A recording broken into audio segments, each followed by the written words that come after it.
Hello, my name is Hazen Kyler, and welcome to the Greenhouse Ensemble's Portrait of an Artist, a podcast where we sit down and talk with today's independent artists of any discipline. Some are well known, and some are not yet well known, but all of them are driven, passionate, and precise in their work. So welcome to our second episode. STAV G is a singer-songwriter from Tel Aviv. Pace magazine has called her a must-listen-to artist for 2018. Stav's Manar song has been called breathtaking, captivating, beguiling, and utterly beautiful.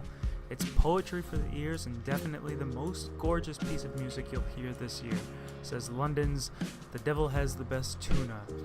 Today's music all comes from Stav's debut album, and now, without further ado, I give you STAV G. Were you born in Tel Aviv? I was born near not true. I was born in Haifa. It's northern from Tel Aviv. We, as a family, moved a lot. What did your parents do? My mom's a composer. She composes Hebrew poetry with influences from bossa nova, classical, and jazz music. Very interesting. Yeah, her music is beautiful and complicated. And my father is a pilot. So And he's a pilot? Yeah, so we moved a lot in different locations for his work. Israel is not such a huge country like here. So we moved from the south to the north, to the south again, to the north again. And still my grandparents could come and help my mother and visit. And we kind of grew up with the same kids. So if we move, part of our friends moved with us. Like maybe a couple of months later, but they did. Oh, because their families had the same kind of military kind of thing? So groups would move together to specific... Yeah. Wow. It wasn't planned or anything. But we got to grow up with most of the same friends. And then, when I was 6, we settled down in the same town, so we felt rooted. It was tougher on my mother than on us as children. It was fun. We went to visit the airplanes on Saturdays, and we had lots of, meadows there to just run around and do what kids do. Did your father have any connection with music at all? Yeah, he used to play the guitar when he was a teenager. My grandfather from my mother's side was a pianist, and he used to lecture his friends about how to listen to classical music. My cousin is also a working musician. Oh, wow. It may be in the blood a little bit. Yeah. Were you always interested in music then? Or did it happen at a certain age? Or was it just at the very beginning? It was just something? Always. I used to go with my mother to rehearsals. She conducts choirs and she composes for theater. And sometimes she didn't have a babysitter and my father had to work, so she just took me with her. Wow. So I used to stand behind her and do the hand movements of the conductor and make everyone laugh. And I was always singing, always. It was a matter of choice whether to study it professionally or actually study acting. Oh, really? Yeah. Wow. So it's still a dream to study acting. Oh, I'll teach you. Please. I took some classes as a teen. It was fun, but after my service, I needed to choose, and I felt like if I wouldn't give music a chance, I would really regret it. So I said, okay, I'll go to music college for 1 year, see if I like it, and I liked it, so I went on with it, I guess. My grandfather, when I talked to him, because he, I think, wanted me to go to business school. And He's smart, right? And he was the smart person that I didn't listen to. But I talked to him about studying acting instead of studying business, and that I wanted to study acting. And he said, if you don't try to do it, you'll always look at different actors, you'll go to films, you'll go to theater, and you'll look at these people and think that you could have done it. I teach different people, and many of them are in their 30s and only now realize that they need this to be happy with their lives. And they regret not doing it earlier because it's easier when you don't have a family, and it's just easier as a young person not knowing how hard it is to just dive in. And we can always change directions later in life, right?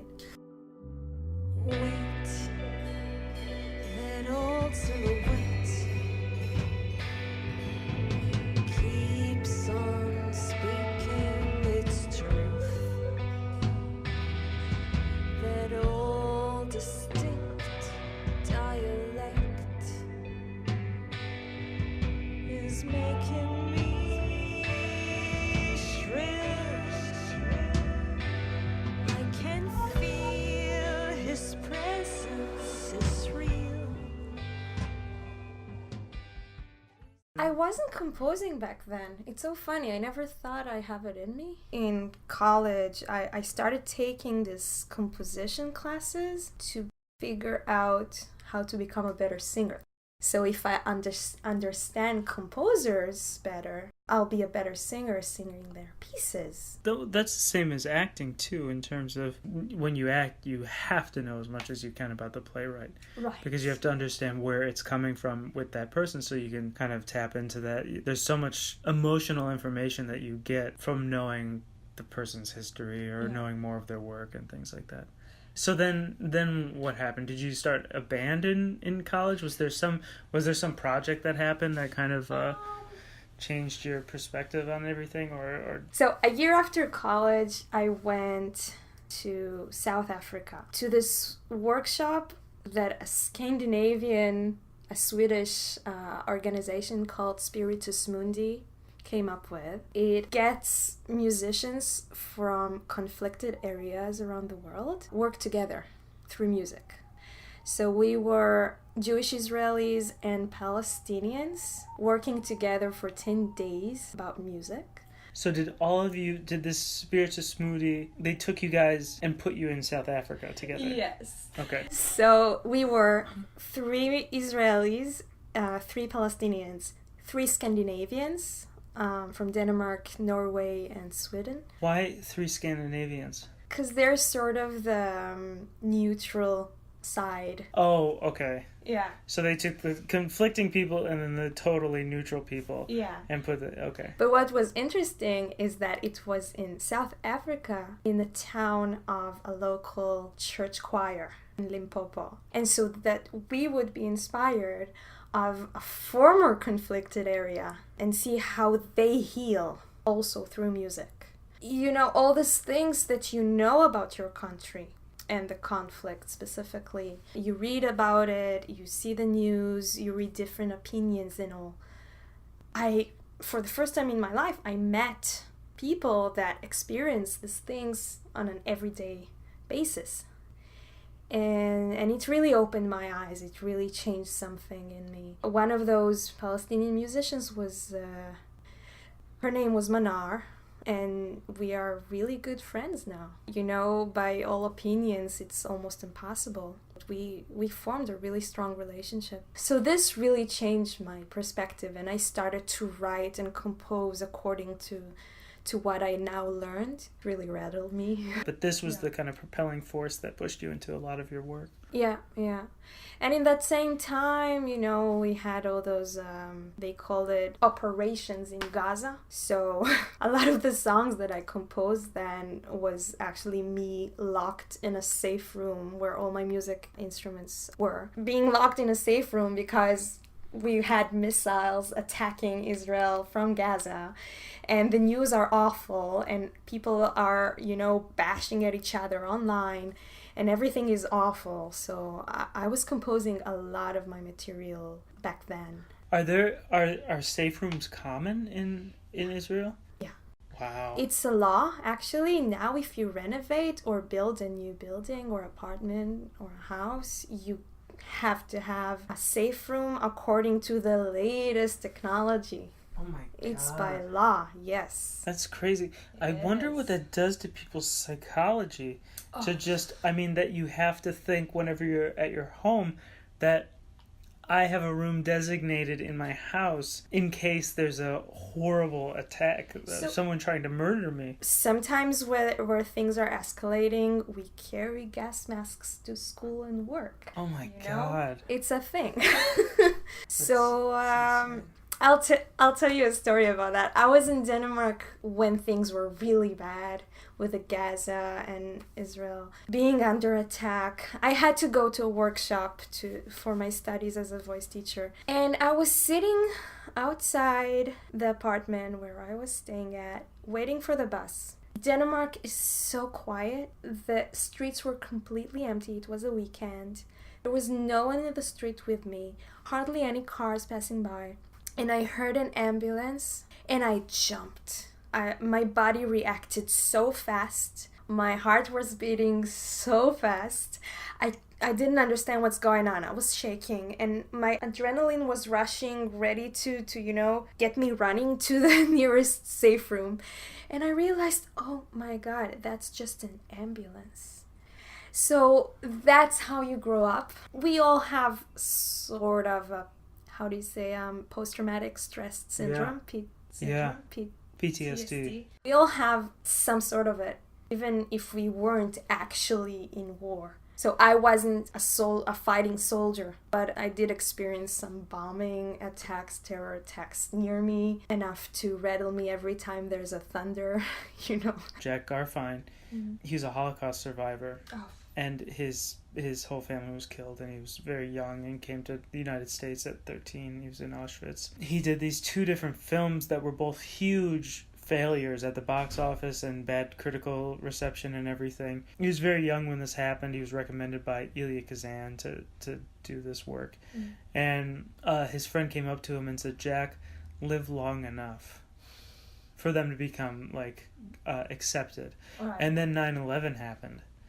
And all of a sudden the film started becoming popular. They got put into the Criterion collection and they're like these classic considered masterpieces now. And the way that he described it was that in terms of Americans, we didn't understand what the kind of trauma that he was trying to express was like. Yeah. Until we had something like that rattle us. Right. Until you experience it, you don't know.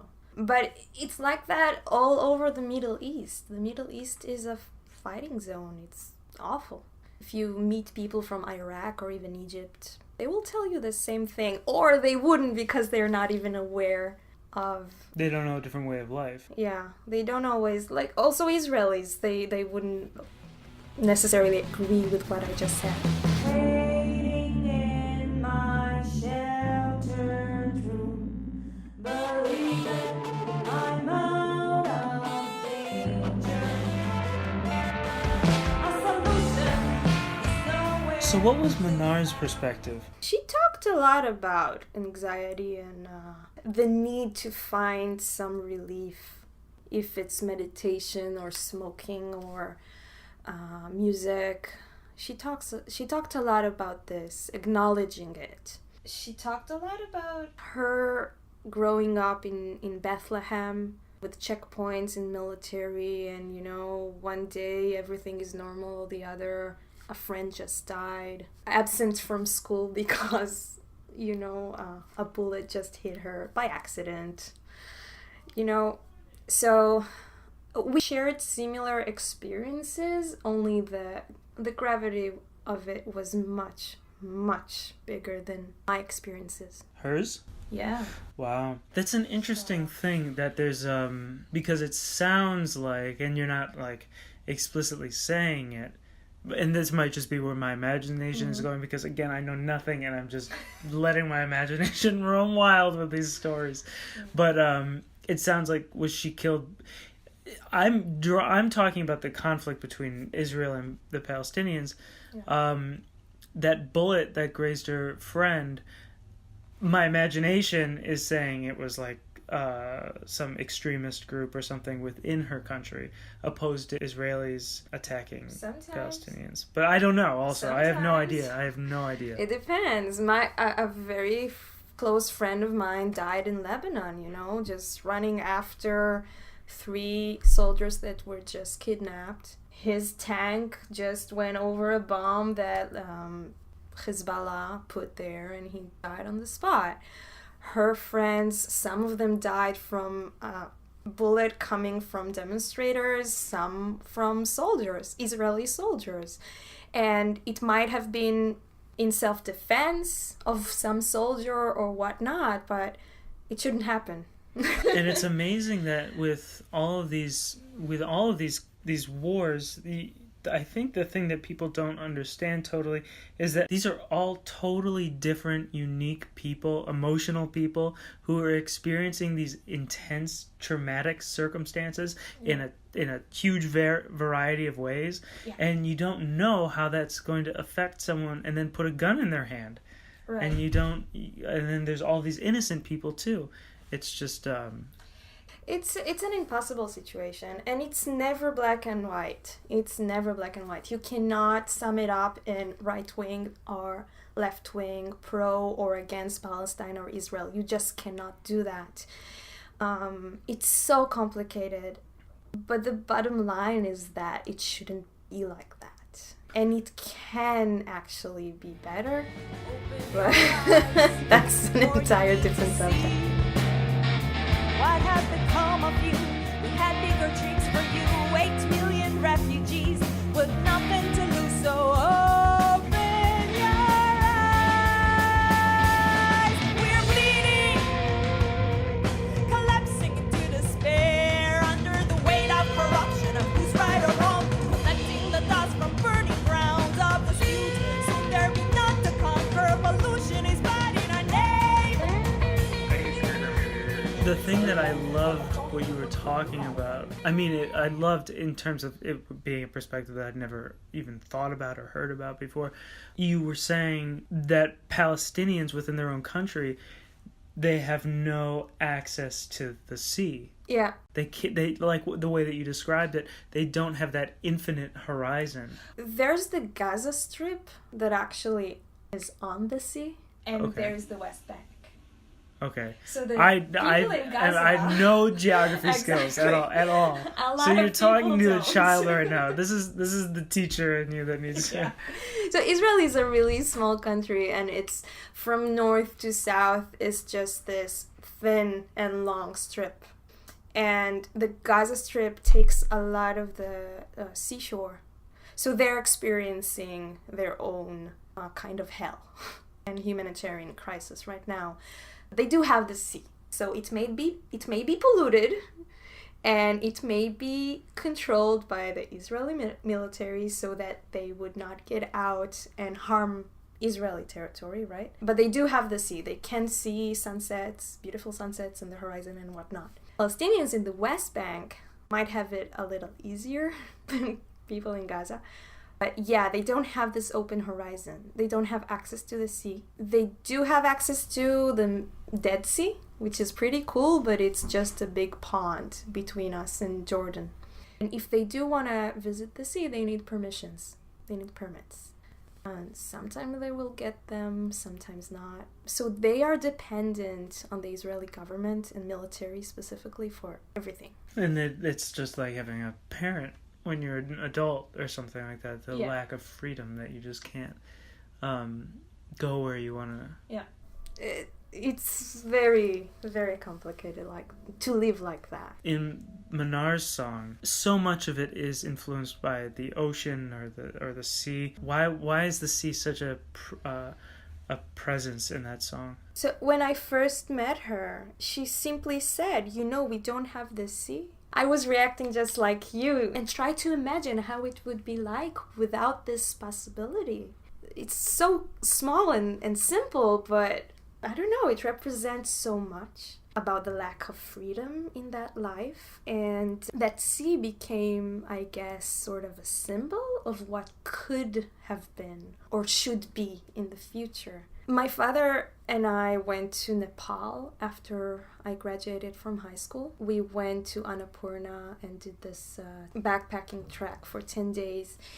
And I kept telling him I want to do this more in my life, and he said, you have it right at home. We can do a trail, we can do a backpacking trek. He described Israel and the Palestinian territory as something very similar. You can go from one village to another and meet people along the way that will host you in their house. And it could be wonderful if only we had peace in our country. Like, how wonderful would it be to have the walls down and to have her as my friend come freely to Israel and visit me and go to the sea together. It's so simple. It should be so simple, I think. So this song represented this hope I had.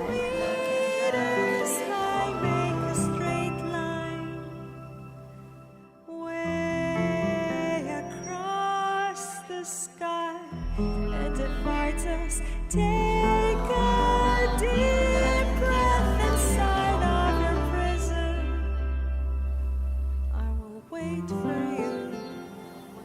I'll show you the sea.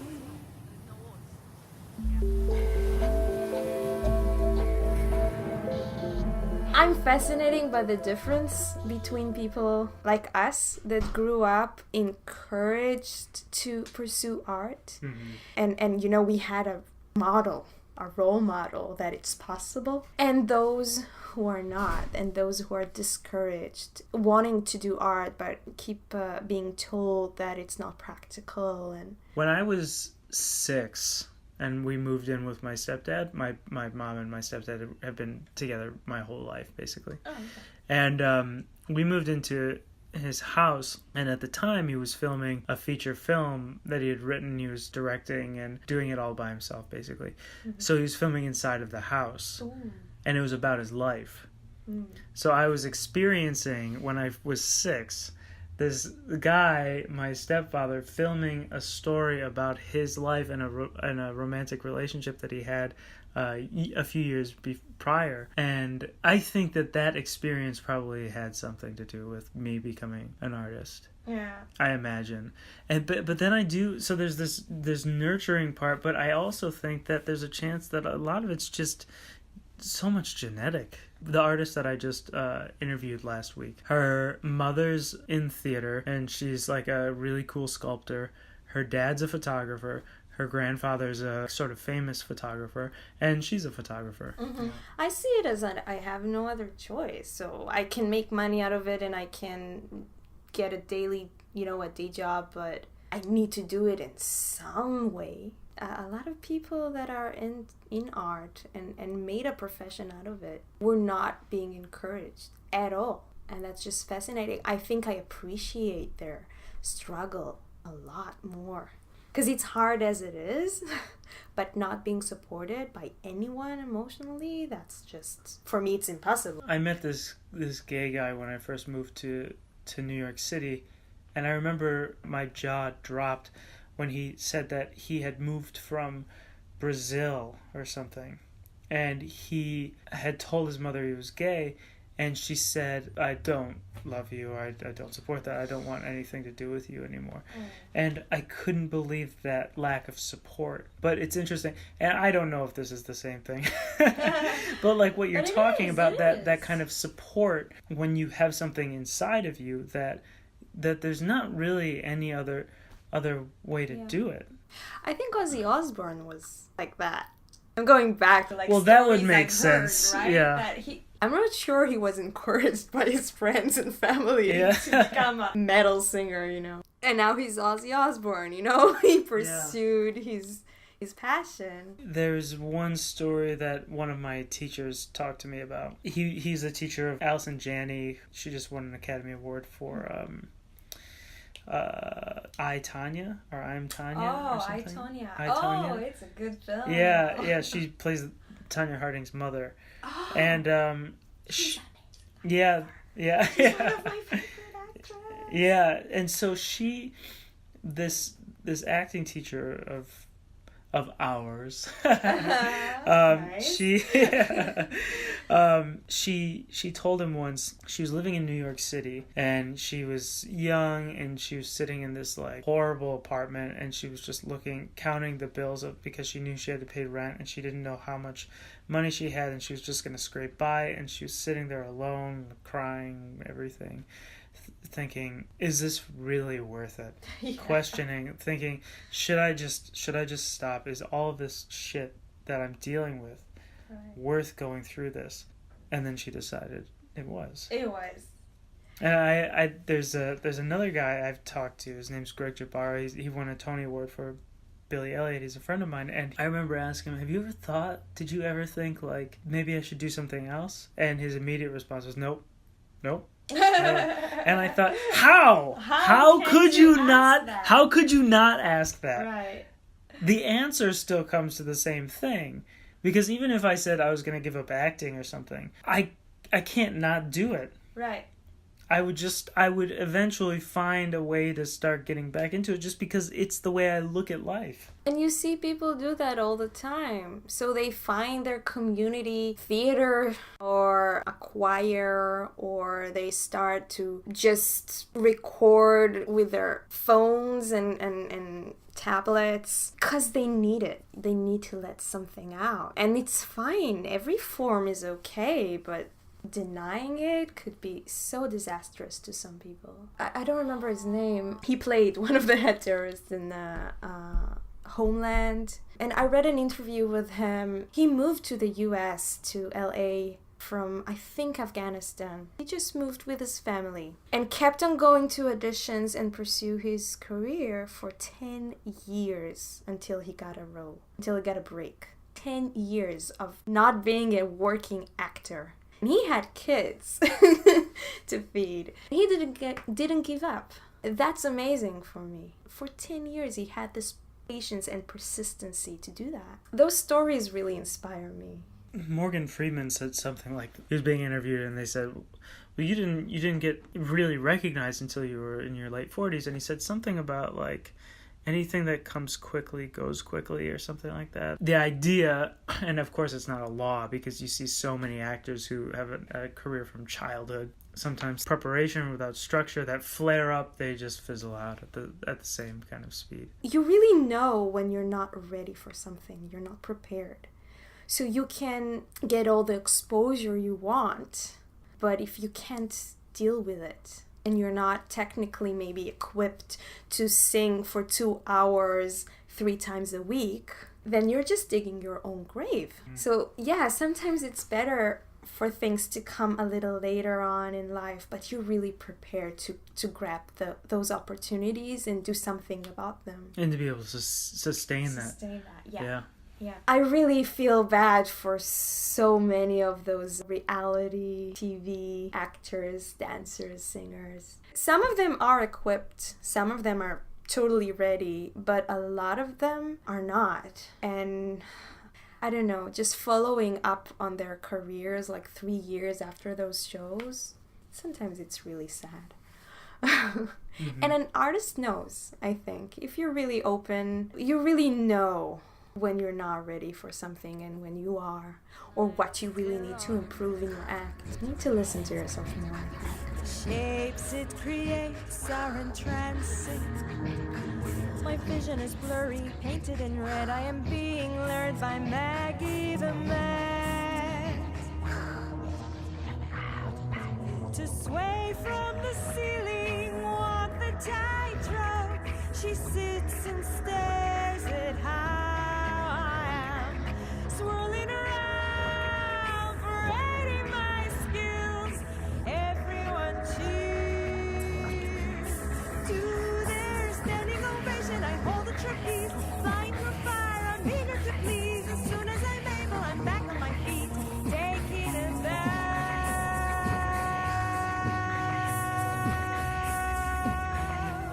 I've been working on this album with an Israeli producer named Avi Elbaz. He's a sound designer. He's so good at what he does. We recorded a lot of my weird voices and made them into beats. Some of the beats are not drums, are just my voice. Oh, really? Yeah. Wow. Yeah. Do you want demonstrations? Yes, I do. Yes, absolutely. Handle? It can handle it. It'll be fine. Yeah. So, for example, in Manar's song, I think I do like a. But wow, he that's put cool. some sound designs. It's too bad there's no camera because it's awesome. You can see me perform this. And on Circus, which is the crazy song, I did all this.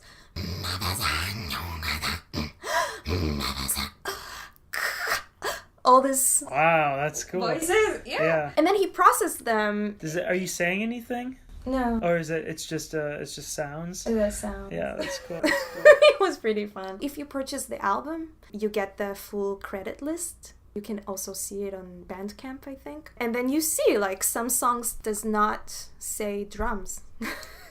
Like, in some of the songs, we did not record drums. So you see only vocals, STAV German, bass, but you hear something. So that's me. Is that your real name? I was born STAV Rachman, which means STAV is autumn in Hebrew.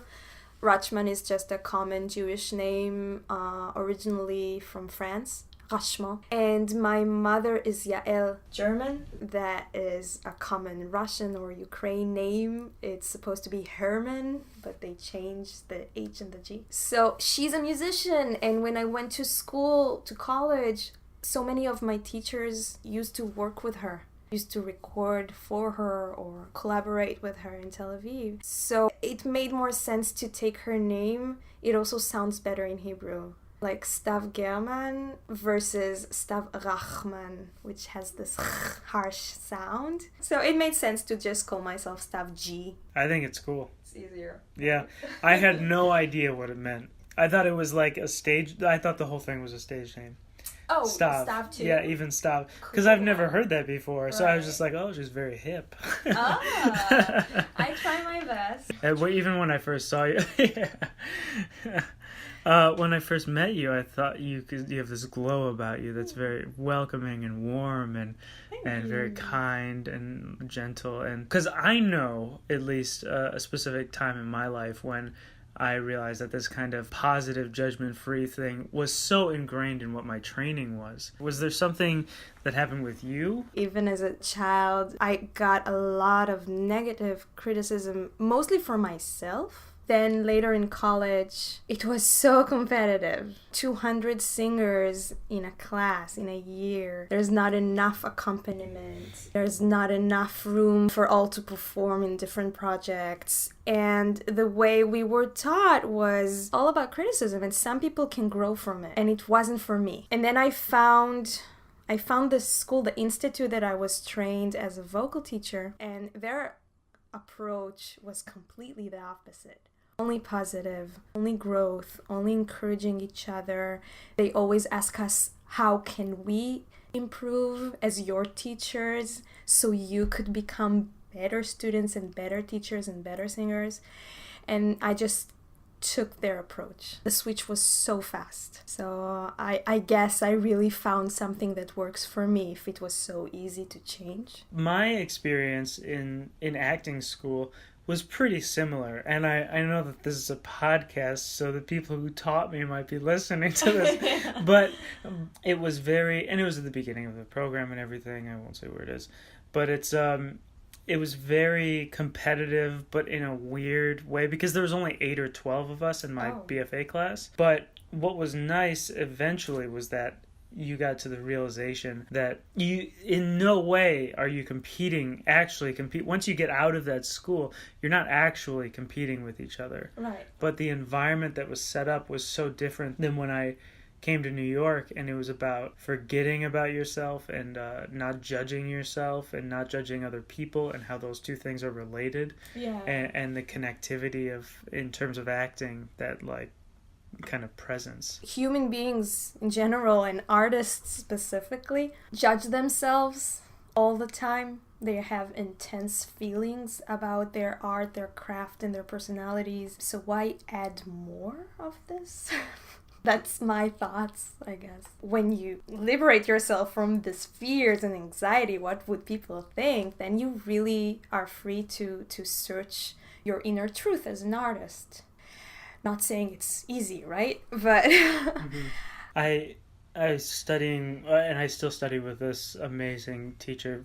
His name's Alexei Barago from the Russian Arts Theater and Studio. And I remember working on The Seagull once for a class, and Alexei referenced this Russian writer who I don't remember who it was, but he said that this old woman came up to him and said, "Oh, your writing is so beautiful. It's amazing. It's so." She just kept going on and on how moved she was by it, and he said, if you only knew the garbage in which those flowers grow, that kind of that you're digging and digging and digging for all of this really painful stuff to reveal as an artist, but then it turns into something that is beautiful or not so painful or something. I think my positive vibes and this glow that you described has a lot to do with me as a teacher. the positive way of conveying information, it gradually changed me as a person, because I need to be there for my students. But as an artist, no, I look for those things that are upsetting me. And if I just think about them waking up in the morning, I can't even breathe. So they have to come out in some ways, and some of those ways are in songs. There's a kind of controversial person that I've mostly been just obsessing over, because I've been slowly moving into like listening more and more to these kind of this wave of people who have seemingly come out of nowhere after this Trump thing, just to experience what their perspective is, to try to come to grips with who these people are, because clearly I'm from a very liberal household, and my parents are artists, my family's artists. So listening to these people, it's very kind of painful to hear these new perspectives. But this one guy, his name's Jordan Peterson, he was on Bill Maher a few weeks ago, and he was talking about the meaning of life being, I think it was like responsibility to others or something like that. Something incredibly practical. The meaning of life is your responsibility as someone who's a part of the human race, basically. Which, regardless of how you feel about that, if that's not spiritual enough for you, if doesn't work, what you're talking about, which I find interesting, is the empowerment that comes along with having that kind of responsibility. That whether or not it's the meaning of life or whatever, by going down that route and taking care of other people, it forces that kind of responsibility in you to say, I have to take care of these people, I can't fail these people, and it helps you grow as a person. In Israel, there's a lot of emphasis on volunteer work. Going to the army is mandatory, but it's sort of a mandatory volunteer work to go defend your country, or to be a secretary helping those soldiers, or like I did, go to national service and help society in different settings. So because of that, they implanted volunteer work in our early education. So you get to volunteer helping younger kids than you in elementary school with their homework. And later in junior high and high school, it's mandatory to volunteer like a couple of hours a year or monthly, depends. This responsibility as a person to help others and make your society and surrounding better, it's implanted in me in a way. I don't know how it is here. It's not like that. It's not, okay. But what they keep as saying, much. not as much. Or in a different way. Yeah. Maybe. But what they keep on telling us is volunteering help you grow. Volunteering helps you see the positiveness in life, gain perspective, all those sayings. And these are not cliches. You actually feel that. It's amazing there's some kind of difference between the people who hear those things, especially maybe just being young or something. But when I would hear those things when I was younger, I would probably interpret them as a cliche. Yeah. But as you get older and you start to actually experience those things, you find yourself saying those cliche over. When I had to help someone with their homework, I finally understood something that I couldn't for like the past 2 years. I was like, oh, it's so simple. I studied with this one teacher named Jack Garfine, and he would say that he learns as much from the students as they learn from him. And when I was sitting there as a college student, I was like, that is such bullshit. In no world do these students teach you things. And now that I direct and teach a little bit, you really do. You do. Like you said, you're refining these skills on your own so that you understand them yourself. It's just a different way of learning. It's not like a student will tell you what you don't know already. But seeing them learning, seeing their learning process really teaches you something about your learning process, and that's how you learn from them. We actually have a famous an idiom, I guess. No, it's not an idiom. We have a phrase in Hebrew. Mikol talmidai lamadeti. It's like, from all of my students, I learned. My grandmother was a headmaster, and she kept saying that like a mantra when I was growing up. That's so interesting. Maybe it's not just the old saying of like those who can't teach. Maybe it's more like those people who really want to learn the most. Stay in that environment so that they can solidify that kind of knowledge. Thank you for listening. To support Stav and purchase her album, check out her website, stavgmusic.com. Next time on Portrait of an Artist, we sit down and talk with Rob Rosnowski. He's an award-winning actor, author, director, educator, and playwright. He's also the head of acting and directing in the Department of Theater at Michigan State University. We've featured his work at Greenhouse before, and we're excited for you to meet him. Thank you for listening. See you next time.